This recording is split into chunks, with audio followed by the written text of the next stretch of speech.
The job of the blender is to combine these elements in such a way as to produce an overall flavour. A wider repertoire of different beverages than ever before. I think one of the most interesting breweries, and certainly one of the most interesting origin stories for a brewery in Australia. Single malts, blends, grain whiskies, bourbons and more. If you want mezcal to be sold around the world, then unfortunately you're going to have to make a compromise. This is the Drinks Adventures podcast. I'm James Atkinson, and this is the show where I speak to some of the world's most exciting producers of beer, wine and spirits and uncover trends and issues in the drinks industry today. What would a New Zealand-born ex-Aussie resident know about Japan's most iconic national beverage? As it turns out, tapuri. That's plenty to you and I. Wayne Shennen is a certified sommelier, and he was also the first New Zealander to achieve certification as an advanced sake professional. He has worked in hospitality in Australia and New Zealand since 2002. And in 2019, Wayne and his Japanese wife, Makie, relocated to Japan to open a sake and wine bar, Rangitoto Tokyo. The venture seemed well-timed to capitalise on the Rugby World Cup and the Tokyo 2020 Olympics. But Wayne and Makie could never have predicted that other global event. Wayne is also the author of the ebook, Demystifying Sake, which you can find on Amazon, and he has worked in sake breweries in Ishikawa, Saga and Gifu prefectures. On a mission to get more New Zealand and Australian wines into the hands of Japanese wine buffs, Wayne is also passionate about raising sake's undervalued reputation as the stuff of dodgy Hollywood bingers. Tom Cruise has a lot to answer for there. I asked Wayne how Japanese sake piqued his interest such that he came to devote his career to the beverage. The thing with sake, and this was definitely what came up when I started getting into it, is there was very few people in the Southern Hemisphere even that kind of knew much about it outside this kind of cartoonish view of what it should be from semi-dodgy movies where everyone's just getting smashed on this stuff. And so one of the things that drew me to it was just that the perception is so far out from what the reality of the product is. And the brewers are working so hard to make this amazing product that people don't appreciate. There's such a big disconnect there that it needed somebody, or needs people to kind of step in and trying to fill the gap. And I sort of felt a certain sense of responsibility once I met some of these sake brewers who are at times working 19 hours a day for 2.5 months to make this product, that I sort of felt like they needed someone to help explain their story because they were clearly too tired to do it. And I guess the other thing is a lot of them, their English isn't so good, and if their English is good, maybe their marketing skills, they haven't had time to study up on those. So, yeah, there was so much involved about the personal side and the lack of understanding side. But the other thing is, it is such a fascinating beverage with such a long history, and it's so good with food.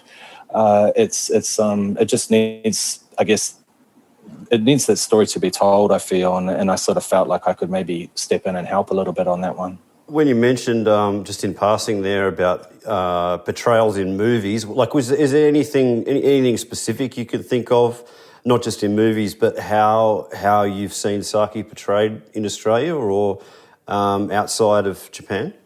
There's a misunderstanding, I guess, in particular with those little cups, right? The little cups that sake are consumed from. So people from the West will often associate that with a shot glass and drink it like it's a shot. That's one of the sorts of things that has helped to perpetrate this misunderstanding about sake being a spirit. But the only movie that came to mind was actually The Last Samurai, where Tom Cruise is just complaining about being sober and is sort of screaming and shouting sake all the time. But I know I've seen other ones where people are dropping sake into beer and just drinking it, like, 21st birthday parties or those sorts of things, like those kind of movies. Bombs, aren't they? Yeah, exactly. I mean, if you're drinking anything like that, you're probably drinking for maybe not the quality of the product as opposed to trying to get intoxicated. But it's an image sake has had, and this image is changing, I believe, a lot because of people like John Gottner. I believe you might have crossed paths with him in the past. Yeah. But yes, on this podcast, actually. Yeah, brilliant. Yeah, absolute legend of the sake industry. But that image is being rehabilitated back to where it should be. But yeah, there's some work to do. And at some point, you actually went as far as writing a book, didn't you? An e-book on sake. What was the spot in the market that you saw for that? A practical, complete lack of competition. At the time, I mean, if you were thinking of writing a book about alcohol and you looked at how many things were available about wine, like just pick any of those hundreds of thousands. And when I finally, customers were basically saying, you should write a book about this because the way you're explaining it makes it really easy to understand. And so I finally kind of tried to think, what do I have to offer that John Gottner or Philip Harper, who's a brewer from Cornwall, who is one of the best master brewers in Japan, in my opinion. They've written a couple of books, but if you'd looked on Amazon at the time, I think there was less than 10. What I thought I could possibly bring to the table is I was talking to people who didn't come into the venue to drink sake. They came into the venue to eat Japanese food.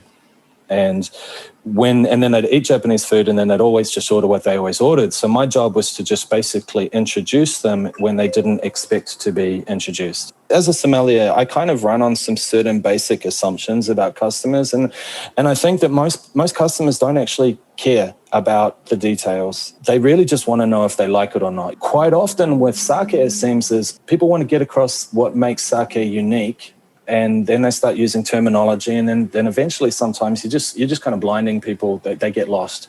And I believe that ultimately most people don't care about that. They just want to know if they like it or not. And if they like it, then maybe you're going to trigger something which will mean that they can go off and look at deeper, more complex things, and they can start to understand all of the background. And I sort of feel that is one of the problems that we are having as an industry, is that we're trying to tell a unique story, but some of the times the unique story is too detail specific with language that's not necessarily everybody's mother tongue, that you just lose people at the beginning, and then they kind of go, oh yeah, it sounds complicated, and then can I have a Chardonnay? And so I had developed, I guess, some parallels that I could pull from whatever beverage they were drinking, and I sort of figured, that might be a good way to try and transfer that knowledge into a book. And I guess I was rereading it a little bit recently, and I'm less embarrassed about what I wrote than I thought I was going to be. So I might try and get that published properly fairly soon. In terms of, like, generally speaking, what kind of spot do you think that sake occupies in the market for people? Is it a wine substitute or a beer substitute or a spirit substitute? Where do you kind of see it sitting in reference to those other products that most people are going to be more familiar with? I think it's an excellent question because, I mean, basically what I alluded to before, a lot of people have a fairly low expectation of what the product is because basically they might have had something at a venue that wasn't treated with respect, that might have been bulked out with cheap spirits and had flavors and additives, and then they tasted it, didn't like it, and then kind of went, I don't like that category. But sake is very diverse, and especially recently, it's a really exciting time because much like a lot of craft beers, people are just, or some of the wine appellations, the brewers are sometimes saying, okay, I want to do this. The rules tell me I'm not allowed to. If I do, I can't put these words on the label, but I want to, so they just do it. And so you're finding all of these really, really cool sake-like products that aren't technically allowed to be called sake because they haven't followed the rules. If you're familiar with sort of the way that the wine laws were in Italy, the most expensive wines in Italy were considered table wines because they were made outside of the local rules, but they were still the best wines in Italy. I mean, personal preference, but they were phenomenal. And then eventually the law caught up to what the winemakers were doing. And in sake, there's a similar thing that's sort of happening. So if you look at the diversity of the product, it kind of brings me back to another one of my basic assumptions is that, like, if you like alcohol, you like sake. There's something out there for you. It's that diverse that if you enjoy whiskey, then I'm sure we can find something for you that you're going to love. And if you like sparkling wine, there's some very, very good sparkling style sakes that have come out recently. And if you were going to go for something like a sweet, like a sticky wine, then there's sake that that I've done blind tastings for that people assumed was a sweet, sticky wine, but it's definitely sake. You, at some point, made the decision to move to Japan and open Rangitoto Tokyo? Yeah, Rangitoto Tokyo is... Sorry, excuse my terrible pronunciation. I'll leave that to you. Luckily, it's a little bit embarrassing, but being a New Zealander who learnt how to pronounce Māori words much better because of my understanding of the Japanese pronunciation. But Japanese and Māori are pronounced pretty much the same as far as the vowels and everything goes. So Rangitoto is the volcano that's out in the harbour in Auckland that you can see from most places of any height. There's a gap over here for Australasian wine, and part of our plan is to look at Australia as well, because neither countries get the respect for the wines that they deserve in this country. New Zealand and Australia make, in my mind, the best wine in the world, but very few people in this country know that. And the other thing is, it's actually hard to go into a venue and speak to somebody about sake quite often in Tokyo. Even if you go to a place that specializes in sake, quite often the people behind the counter aren't equipped to explain it. And if they can explain it, maybe not in English. So we decided to open up a bar, and coming into a Rugby World Cup and an Olympics, what could possibly go wrong? Just a little global pandemic, nothing to worry about. Oh, yeah. We totally had a whole section in the business plan built into the pandemic.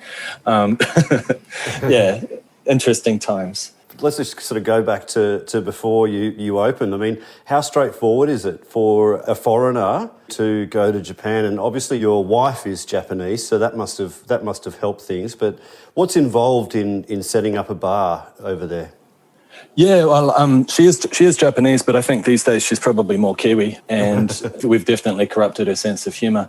Like most things in Japan, I think it is fairly straightforward, but the paperwork is insane, and this is where the main difficulty is, I think, for anyone trying to kind of do business in Japan, is there's no grey area. It is a yes or it's a no. And in New Zealand and Australia, there's a lot more probable discretion involved for the people who are making certain decisions. But in Japan, the paperwork is king, you know. So not being able to read the kanji is probably the biggest problem, I think, that a non-Japanese person is going to deal with. Luckily, my wife is an accountant. She's also WSET level 3 as well. So she's been getting into her wine study too. But having her there to kind of take care of all of those things as soon as we hit those walls was pretty necessary to get things up and running, especially in time to kind of catch the Rugby World Cup. But yeah, it is most things in this country, as far as I can tell, are pretty straightforward, but the paperwork everything has to be dotted and crossed, you know, and everything has to be countersigned and stamped. And if it's not, then you might have to start the process again with another person, which can be infinitely infuriating. But then once everything's where it should be, things can happen really, really quickly. Were there any other headaches in getting set up? Well, this is actually part of the opportunity. The structure over here is, I, as a purchaser, as a restaurant, bar, I cannot purchase directly from an importer. I have to purchase from a distributor. So if, for example, I have a friend in New Zealand who makes wine, and I speak to them, and I want to put their wine on the menu here, I have to ask them who their importer is. Then I have to get in touch with the importer and then say, who do you distribute through? And then I have to get in touch with my distributor and give them all of the information that I've collected. And then they will get in touch with the importer. And then finally, maybe I'll get the wine. What it doesn't take into account is quite often the distributors have no interest in wine. So like you're talking to somebody who just doesn't care or understand why you do what you do. And so it's frustrating over time. Eventually I've been able to find most of the wines that I've wanted, but luckily we've actually just got our import license coming through in a couple of days. So I'll be able to bypass those people and then hopefully we can do things a little bit more efficiently. You touched on this before. What is the perception of Australian and New Zealand wine in Japan, generally? Unfortunately for Australia, because of the success of some of the more entry-level products, people don't realise that Australia necessarily makes the high-end stuff too. For example, I saw a bottle of Henschke Hill of Grace in a shop, and I asked the salesperson how much it was because it didn't have a price, and that person had no idea anything about the wine, nothing. If I'd asked them about a French wine, they could have given me all the details. New Zealand wine is a little bit different. Like our production is generally a lot lower. So the New Zealand wine is pretty expensive in comparison to other countries. So it's more of a why. Is it more expensive? And once you get that message across about the sustainability, about the handmade aspect, about the small producers, and the fact that the staff all get paid at least minimum wage instead of maybe getting abused a little bit, like what unfortunately does happen in certain other countries, they can taste the wine and they can change their perception of the value. But obviously, if you're looking at a supermarket, you're not going to have a passionate sommelier there explaining these details. So that's kind of what our problem is. That's our mission over here, is to try and position New Zealand wine in a alternative to expensive wine from the States or France or Italy or Spain. I think that's where New Zealand wine should be positioned, and that's kind of what we're trying to do over here. During the lockdown, we've had a bit of a chance to reset. So I've spent time going off and finding very, very cool and interesting sake, so that we can offer something that you can't necessarily get everywhere else. And that's partially because a lot of people in Japan are just they don't value sake. They don't. I sort of say it all the time. People over here will spend like $60, $70 on an average bottle of wine from Europe, but the idea of spending that much money on a bottle of sake, straight away in their head, they're like, I could just buy this from the supermarket. And so, well, first of all, you couldn't. And secondly, why do you think that the European wine is better than the sake just because you think you can buy it from the supermarket? It's actually fairly hard to run a business, I think, on the dollar value or the yen value that a lot of locals around here put on it, which is difficult and frustrating, but just, I guess, another challenge that needs to be overcome.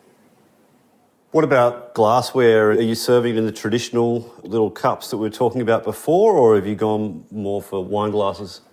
Definitely like wine glasses. We're kind of more of a wine bar than a sake bar at the moment. So using wine glasses is a good way to kind of break somebody's preconceptions of those little cups being shot glasses. And obviously they're not shot glasses, they're just little cups. And the thing is also, a lot of people, including Japanese, are a little bit shocked to see a sake served in a wine glass, because they don't. It is a way of kind of getting them to associate it with something of a more quality, of a more premium product. I think one of the best things that started to happen in Sydney when I was bartending there is when people started serving tequila in a rocks glass. If you serve the tequila in a shot glass, people drink it like a shot. And if you serve it in a rocks glass, people look at it and kind of go, oh, and they're more inclined to just sip it.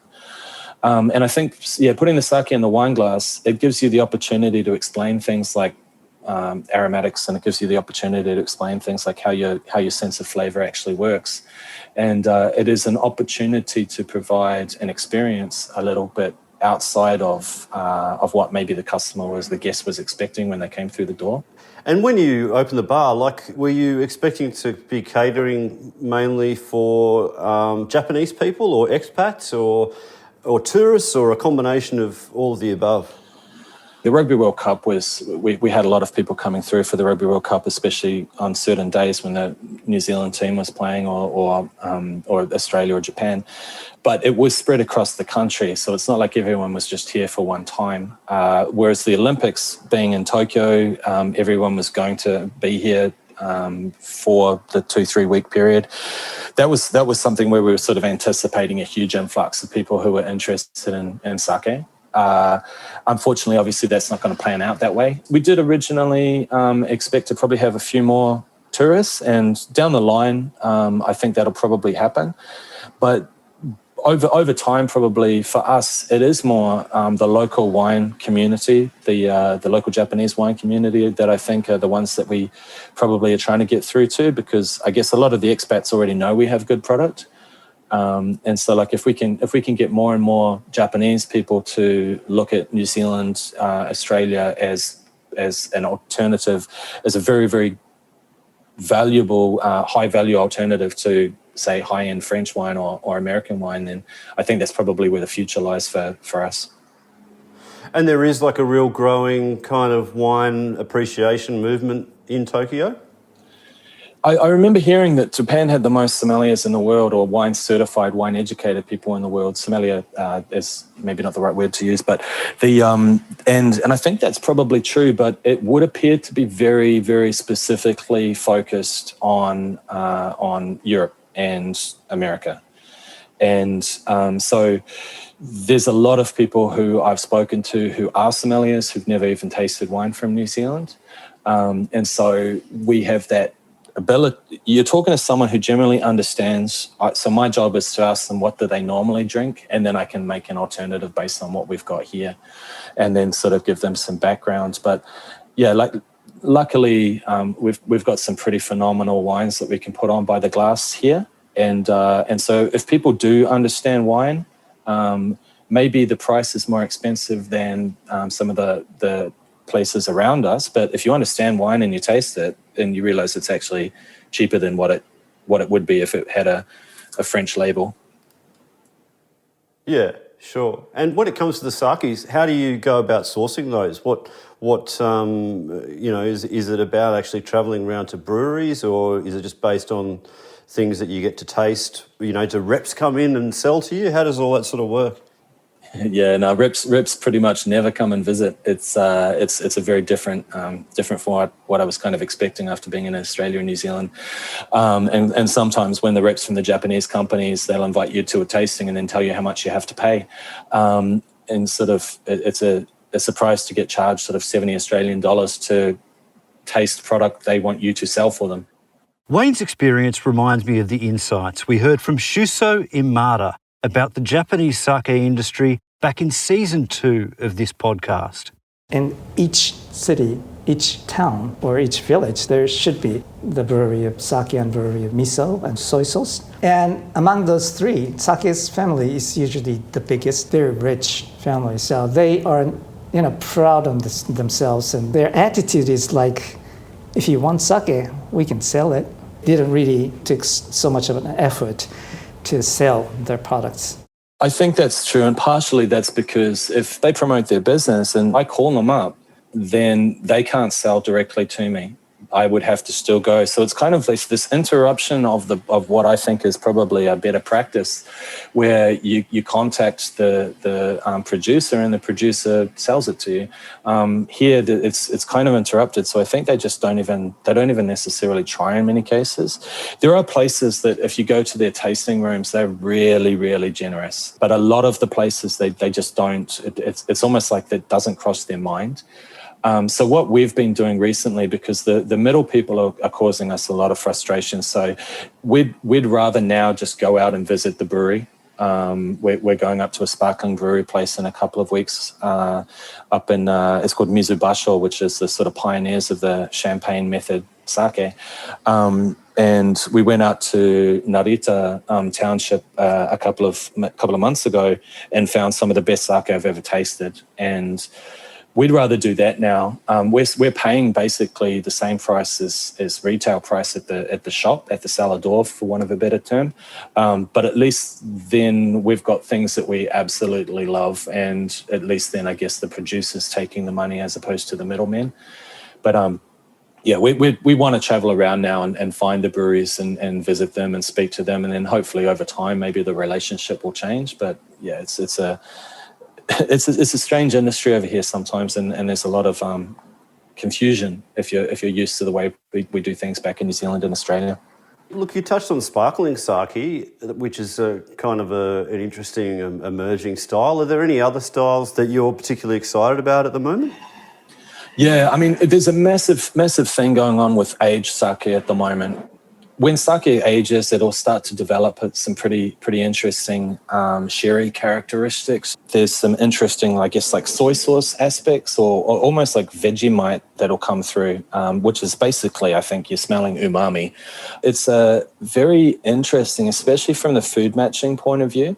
And if there's some residual sugar left in the product, it's almost like a very well-aged port or sherry, PX sherry. Whereas if they're quite dry, it's like an aged sherry as well. They're pretty fascinating. And it is also kind of breaking up some of those misconceptions, I think, where I know in Australia there are certain push that says that junmai sake or sake made from pure rice is better. whereas sake that has had brewer's alcohol is somehow some sort of adulteration of the product. And it's just not true. It's a misunderstanding of why the brewer is doing what they do.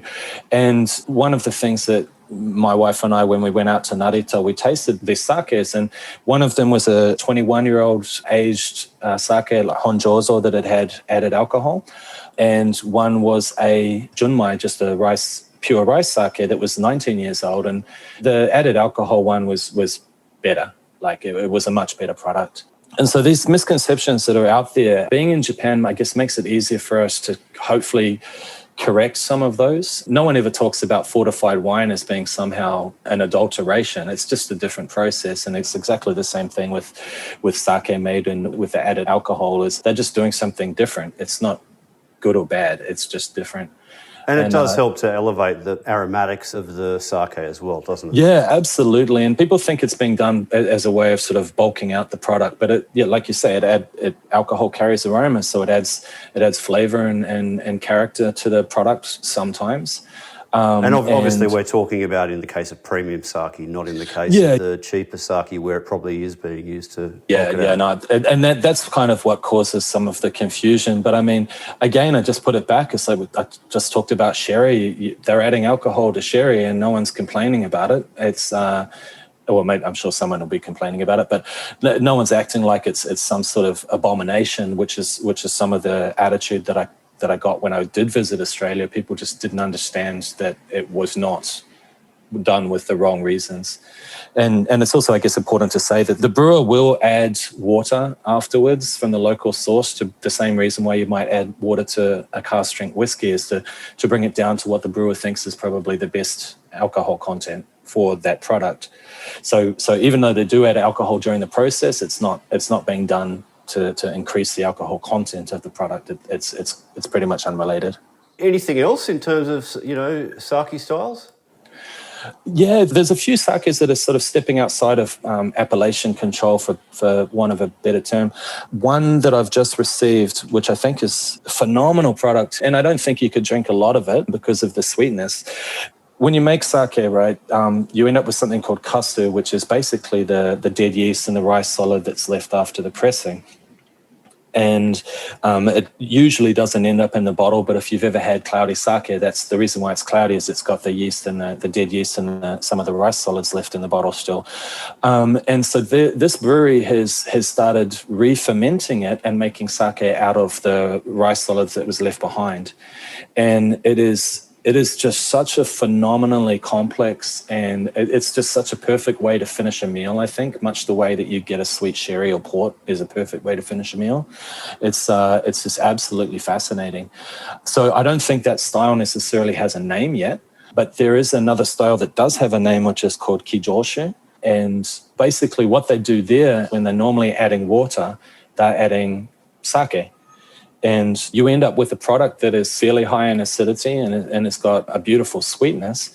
Again, you could swap it out for a dessert wine and you'd be pretty happy. So there's some really, really interesting things going on there with people kind of just testing the boundaries, I think, much like the way that the craft beer industry has been testing the boundaries with different processes in the last sort of 20 years in particular.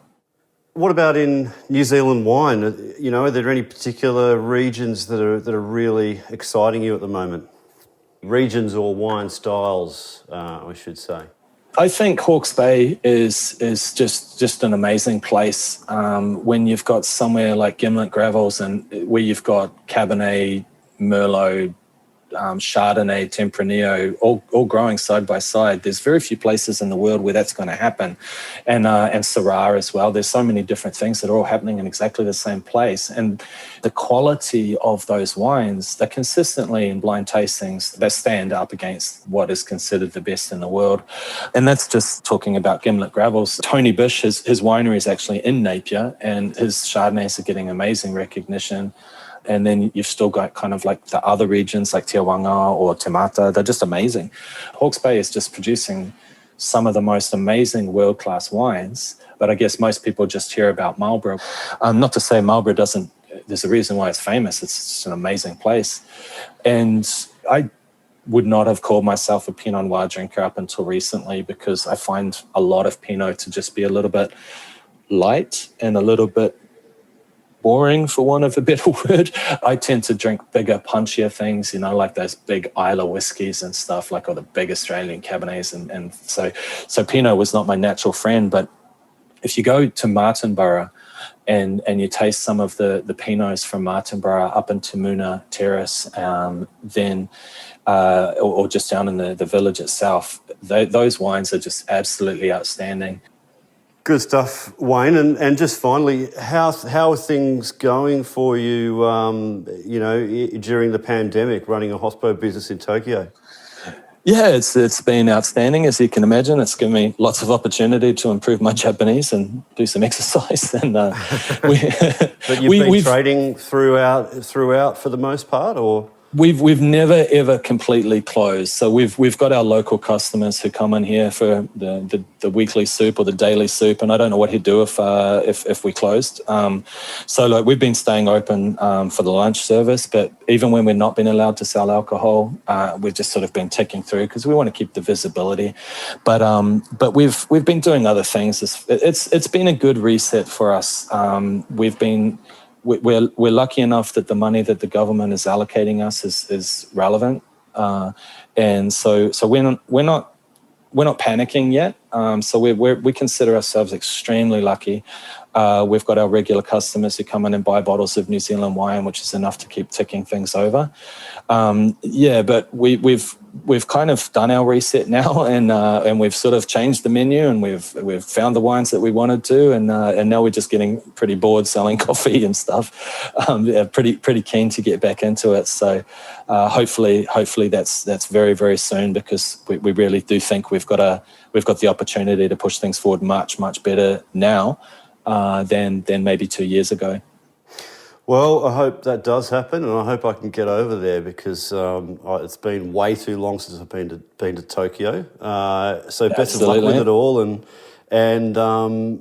can't wait to see you over there at some stage. Thank you very much, James. Really appreciate the time.